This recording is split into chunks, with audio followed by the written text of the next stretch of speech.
Welcome to the Just Motherhood podcast. I'm your host, Isabella, and I'm so glad you're here. This is a space where we come together to embrace the real, raw, and beautiful journey of motherhood. Here, we'll navigate the challenges of motherhood together, while I offer you support and encouragement to help you show up as your best self and to thrive in your role as a mom. Whether you're currently pregnant, adjusting to postpartum life, or you're a seasoned mom, you have found a community that gets it. So grab a cozy spot, maybe a cup of coffee, and let's get started. Hey, and welcome to the podcast. This week, we are jumping in and talking about how to save money at the grocery store. And I'm so excited to be here with you guys today. So excited to be back. If you follow my podcast, then you may have noticed that I actually have not posted an episode in a little over 2 weeks now. And it's not like me. I actually didn't even say it anywhere that I was taking a break, but it was kind of like an impromptu decision. We just had a lot going on in our family. The biggest thing being my 1-year-old, he ended up having to get tubes, and it was a very quick thing. Like, we went to the ENT on a Monday and he got tubes in that Thursday. So it was just super quick. He wasn't feeling well. He was on his 5th ear infection. It was just a lot going on. And my biggest goal with this podcast is helping y'all show up as your best self. And I knew that I wasn't in a place where I was showing up as my best self. And I knew that for me to do that, to show up as my best self for myself, for my family, for my husband, was for me to take the time I needed to focus on them, focus on what all was going on. So I did take a little bit of a break from the podcast and from posting on social media, like mainly TikTok and stuff like that, and just kind of like put things on the back burner. And it's kind of hard for me because I always want to be able to do everything all the time, but the best way to show up as your best self is saying no to things, even when they may be very important. But it's really all just about prioritizing. And I knew that for the past couple weeks, my family was the priority. But I am so excited to be back with this episode. This is kind of like a spin-off or like a 2A version of the podcast episode that came out prior. So a couple weeks ago, we talked about just how to cut cost in general, how to save a little money on different bills and things like that. And I had mentioned I was going to release a podcast episode specifically about saving money on groceries. And the whole goal of this, I guess, like 2-part episode series is just to help y'all find some kind of financial freedom or financial relief, because you deserve to show up as your best self in all areas, including financially. And I know that most people that follow me are stay-at-home moms. Obviously, this podcast is for all moms, but there's a huge community of stay-at-home moms, or there's moms who maybe now work part-time so that they could be home with their kids more, or whatever your situation looks like. We all could save a little bit more on groceries. And we all know that there's a lot of stress around groceries because inflation is so real. Things cost so much more than they did even like 3 years ago. And I want to help kind of alleviate some of that stress and some of that tension for you. And this has been something that I've been practicing long before I became a mom. I tried to start learning how to save money on groceries when my husband and I guess we were probably about like 6 months married or so, because when we first got married, we had zero financial plan. Like, I'm going to be fully transparent. We were just balling without a budget. Not even like, I know people are like, I'm balling on a budget. No, we were balling without a budget. Like, we had no idea what we were doing. We were just spending money like crazy. I was only working part-time. I wasn't even in a full-time position. We weren't saving any money. Like, we were doing anything and everything. And I would go to the grocery store and like buy all my groceries at Target, or if you live in the Southeast, then you probably have heard of Publix. Like, I would mainly go there for like all these things, and I would come home and it didn't feel like I bought much, but I would look at my receipts and I had spent like $200. Like, $200 for 2 people for 1 week of groceries is kind of insane. And when my husband and I finally sat down and started doing a budget, it was kind of like, okay, I am spending way too much money.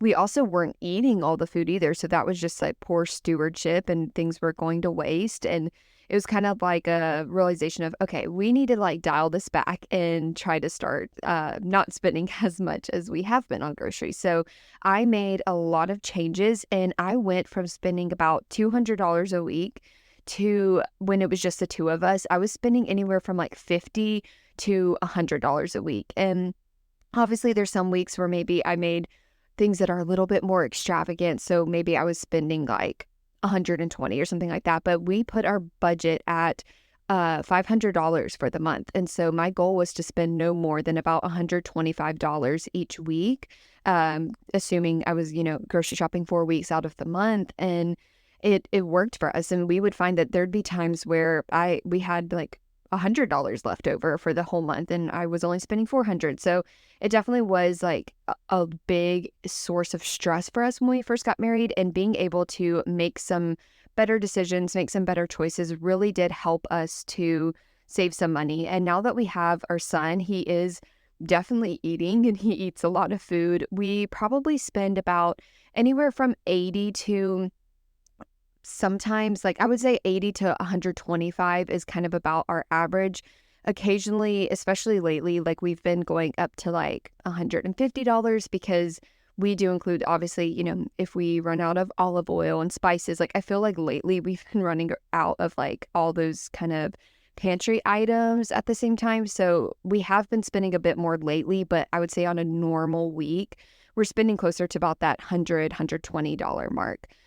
So I did want to kind of go through 6 very simple tips. Like I said, I did all of these before we even had a kid. And now that we have our son and now that I stay home, it's even more important for me to kind of stick to some of these things. And these definitely are going to be like higher level overview so that you can take these tips and apply them to your own life. But if you kind of want like specifics or want to know a little bit more about one of the points I share, you are always welcome to contact me.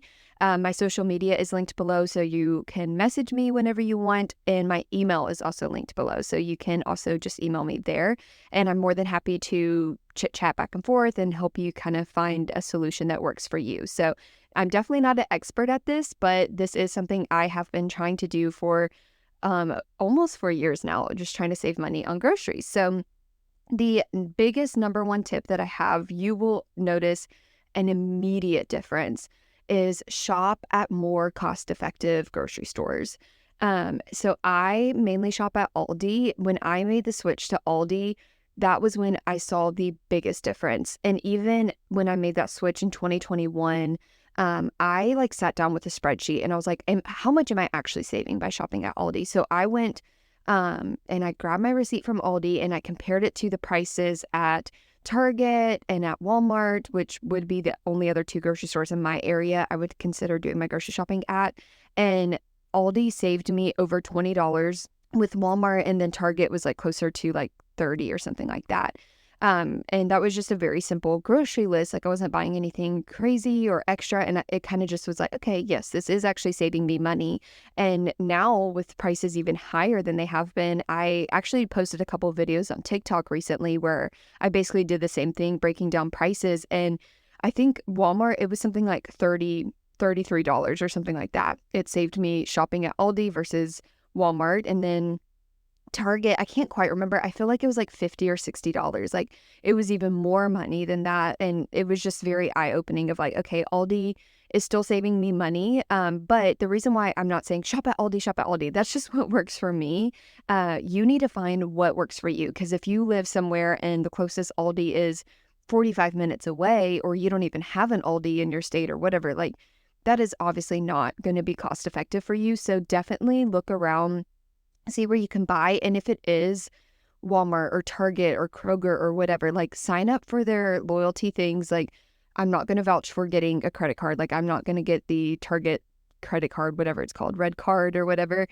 But sign up to get like their coupons and to get their rewards, and buy generic. So if you can't shop at some place like Aldi or a cheaper grocery store, just buy the generic stuff. If I go to Walmart or Target because Aldi didn't have something that I needed, I'm getting the Good and Gather brand. I'm getting the Great Value brand. Like I'm just buying store brand. And it saves so much more money than if you go and buy, the name brand of something. So definitely shop at places that are the most cost effective for you. For me, like I said, I shop at Aldi, and then I fill in the gaps with other stores as needed for items that I can't get at Aldi. The second tip that I have is to buy in bulk when you can. So this would be going to a wholesale store. And I do know that that's not within everybody's budget of going to a wholesale store.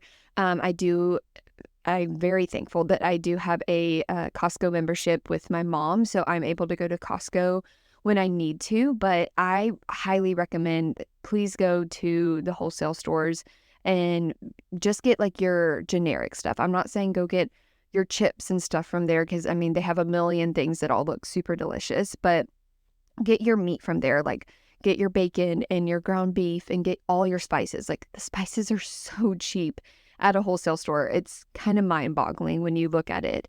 But go there and try to get what you can in bulk. Get a bunch of rice. Like I go with my husband. It's called Hometown Supermarket where we live, but it's basically an ethnic grocery store that's mainly a lot of Asian cuisine, but then they do have stuff from Mexico and some African countries and Middle Eastern food. And there's just a great big mix of everything. But he's half Japanese, so his mom always grew up going to that store, and we'll go there and we get like this massive thing of rice. I think it's about a 50-pound bag and it's like 40 something dollars. And literally, I think the last time we went was in February.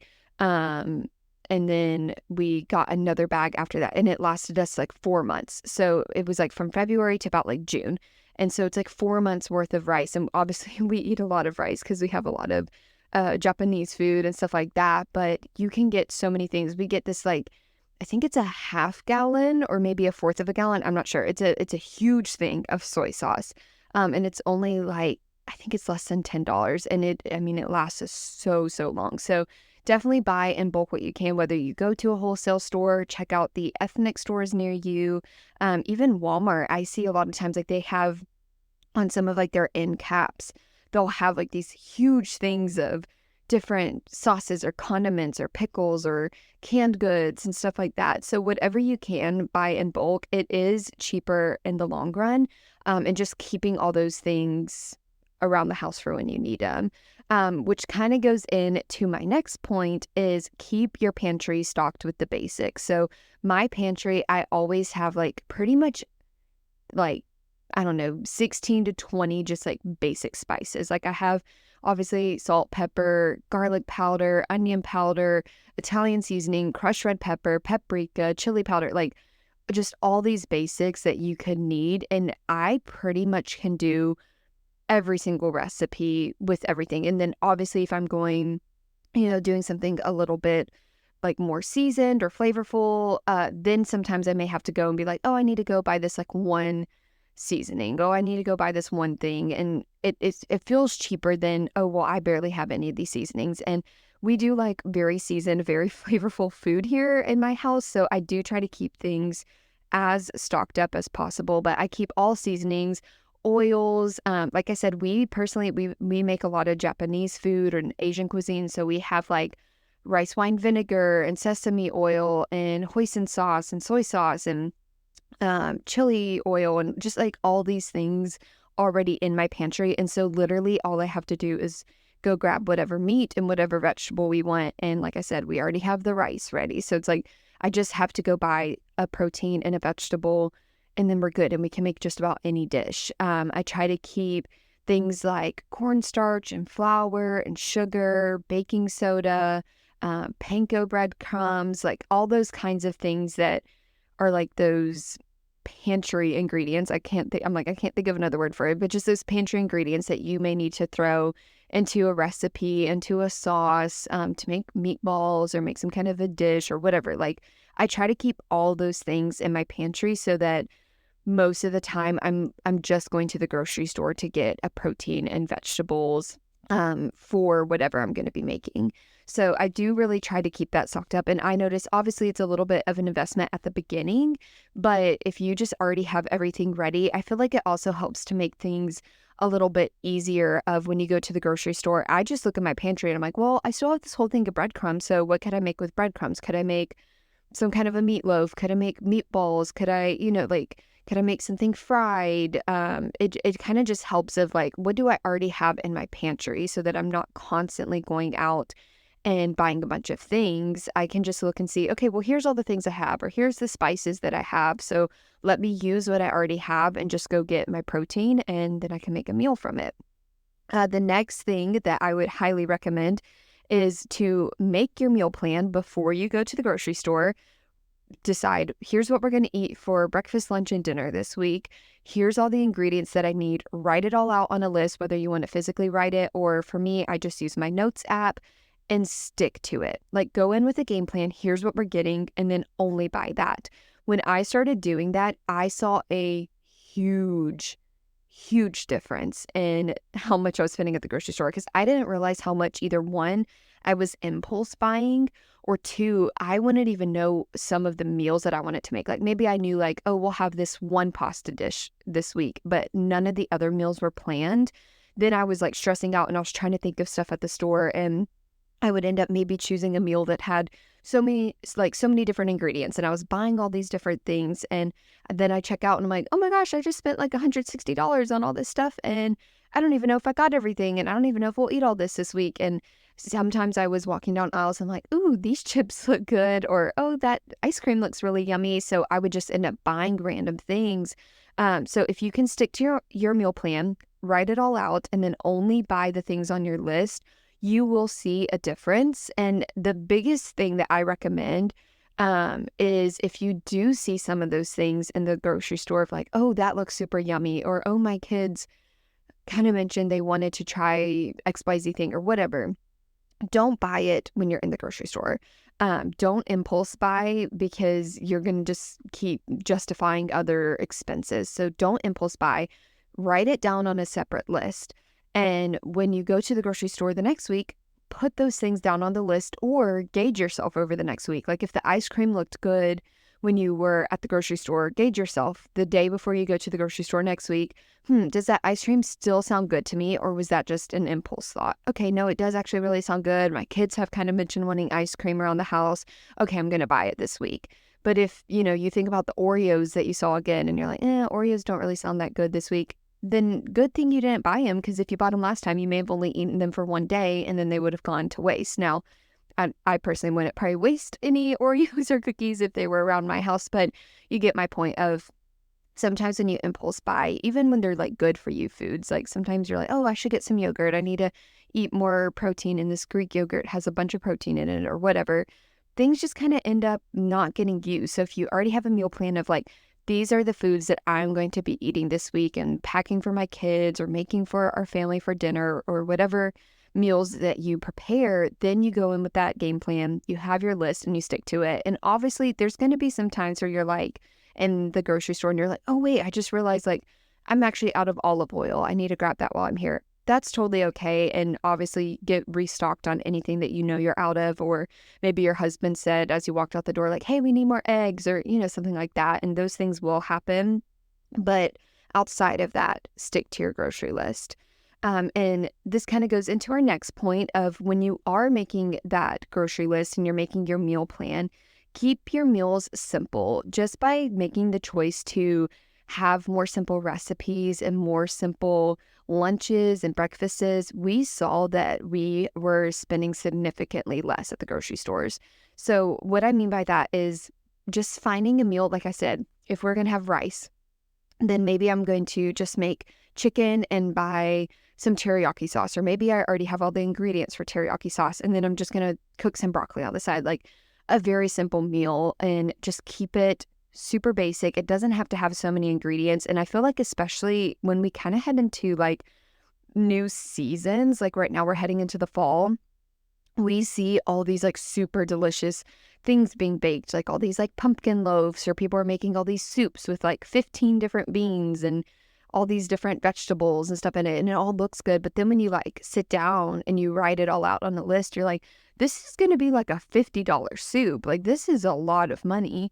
And it doesn't have to be super complicated to be nutritious, to be a balanced meal, to be super yummy, to even give you a lot of food. Like, you can keep things very simple and still have enough food to feed your whole family. And for our family, we do like very simple breakfast and lunch. And then our dinners, I only cook every other day. So for the three of us, we'll have a meal, and I always make sure there's enough leftovers for the next day. So if that's maybe just adding two sides instead of one so that there's more protein for the next day, or having some fruit on the side, or whatever that looks like I try to beef things up a little bit just by maybe adding one extra item, just so I only have to cook a meal every other day, which gives us about 3 or 4 meals a week, depending on how the week falls. And I just try to keep it super simple, super basic. Throw some vegetables and some chuck roast in a crock pot, and you got roast for the night. Like,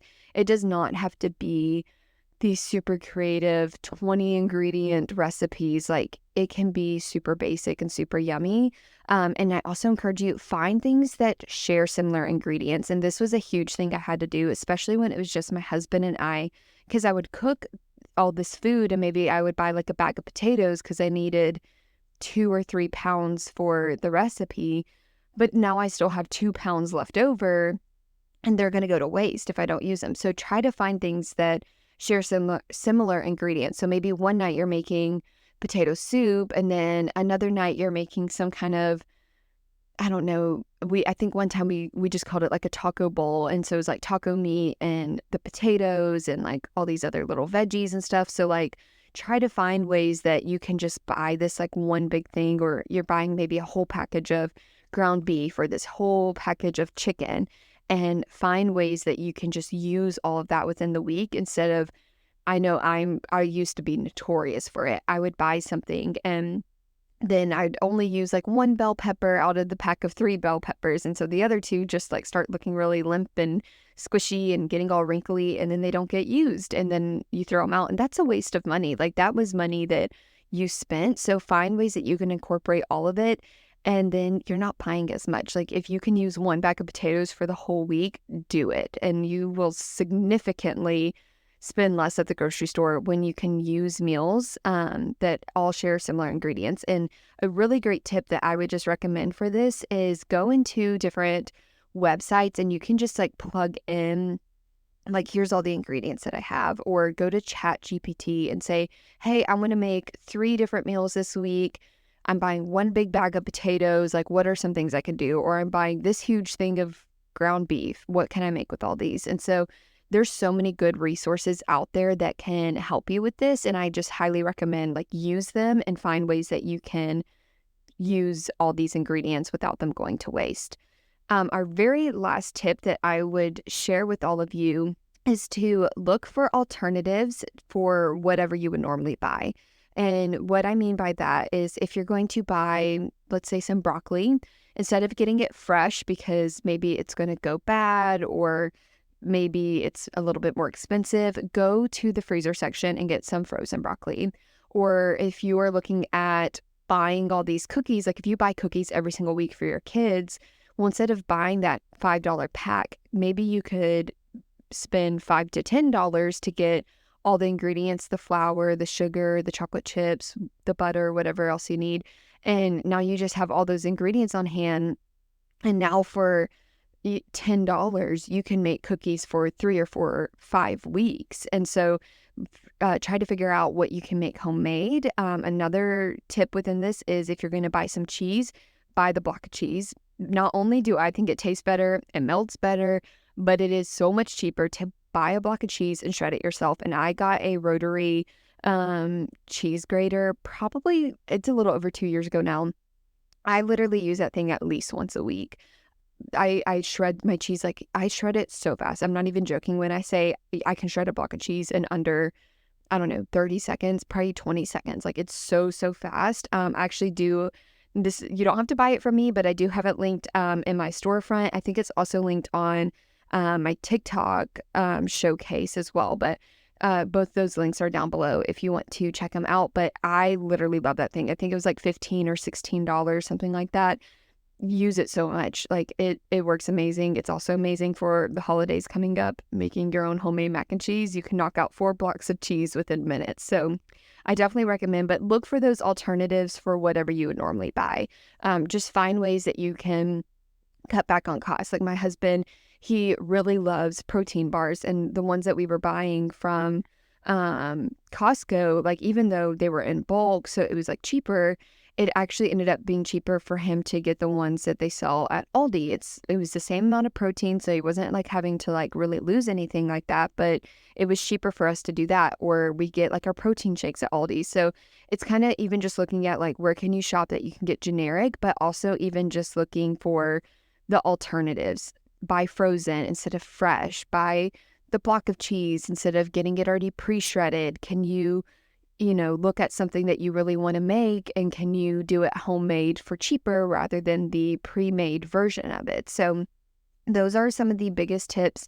I've been trying to do all of these things since about 2020, like mid 2021. These have been super helpful tips that have helped my husband and I save money, and especially tips that we lean into now that I'm a stay-at-home mom and we have another mouth that we're feeding every single meal. So I hope that this brought you some kind of value or some kind of practical tips for how you can save money at the grocery store. And ultimately, my goal is for you to feel some sense of financial relief so that you can show up as your best self financially.